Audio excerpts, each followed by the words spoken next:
The Lord said to Moses, Chisel out 2 stone tablets like the first ones, and I will write on them the words that were on the first tablets, which you broke.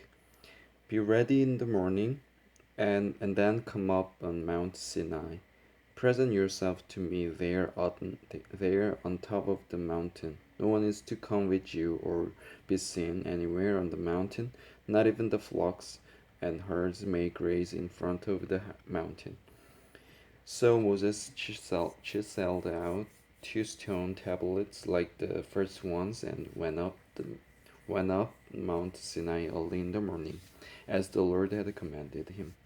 And he carried the 2 stone tablets in his hands. Then the Lord came down in the cloud and stood there with him and proclaimed his name, the Lord. And he passed in front of Moses, proclaiming, the Lord, the compassionate and gracious God, slow to anger, abounding in love and faithfulness, maintaining love to thousands, and forgiving wickedness, rebellion, and sin. Yet he does not leave the guilty unpunished. He punishes the children and their children for the sin of the father to the third and fourth generation. Moses bowed to the ground at once and worshipped. O Lord, if I have found favor in your eyes, he said, then let the Lord go with us. Although this is a stiff-necked people, forgive our wickedness and our sin, and take us as your inheritance. Then the Lord said, I am making a covenant with you. Before all your people I will do wonders never before done in any nation in all the world. The people you live among will see how awesome is the work that I, the Lord, will do for you. Obey what I command you today. I will drive out before you the Amorites, Canaanites, Hittites, Perizzites, Hivites and Jebusites. Be careful not to make a treaty with those who live in the land where you are going, or they will be a snare among you. Break down their altars, smash their sacred stones, and cut down their Asherah poles. Do not worship any other god, for the Lord, whose name is jealous, is a jealous God. Be careful not to make a treaty with those who live in the land, for when they prostitute themselves to their gods and sacrifice to them, they will invite you and you will eat their sacrifices. And when you choose some of their daughters as wives for your sons, and those daughters prostitute themselves to their gods, they will lead your sons to do the same. Do not make cast idols. Celebrate the Feast of Unleavened Bread.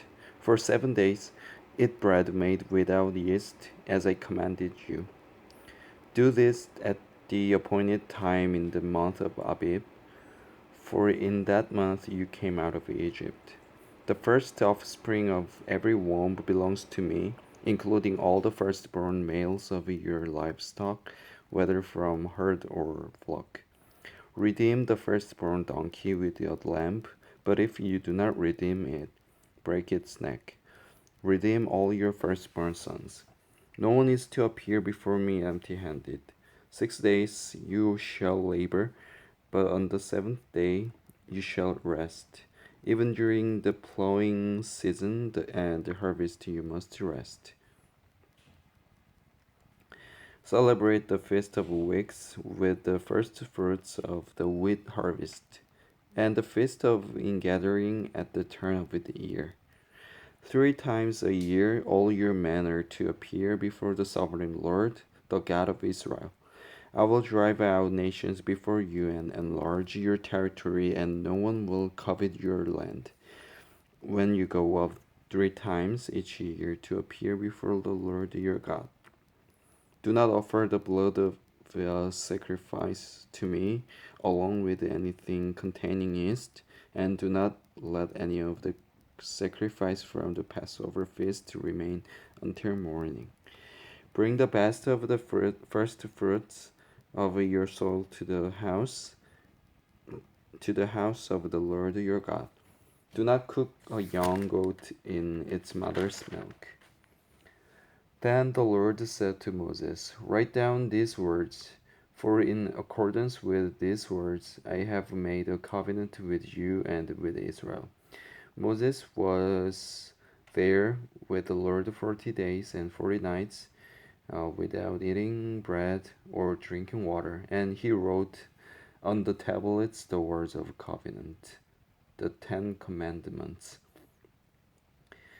When Moses came down from Mount Sinai with the two tablets of the testimony in his hands, he was not aware that his face was radiant because he had spoken with the Lord. When Aaron and all the Israelites saw Moses, his face was radiant, and they were afraid to come near him. But Moses called to them. So Aaron and all the leaders of the community came back to him, and he spoke to them. Afterward, all the Israelites came near him, and he gave them all the commands the Lord had given him on Mount Sinai. When Moses finished speaking to them, he put a veil over his face, but whenever he entered the Lord's presence to speak with him, he removed the veil until he came out. And when he came out and told the Israelites what he had been commanded, they saw that his face was radiant. Then Moses would put the veil back over his face until he went in to speak with the Lord. Amen.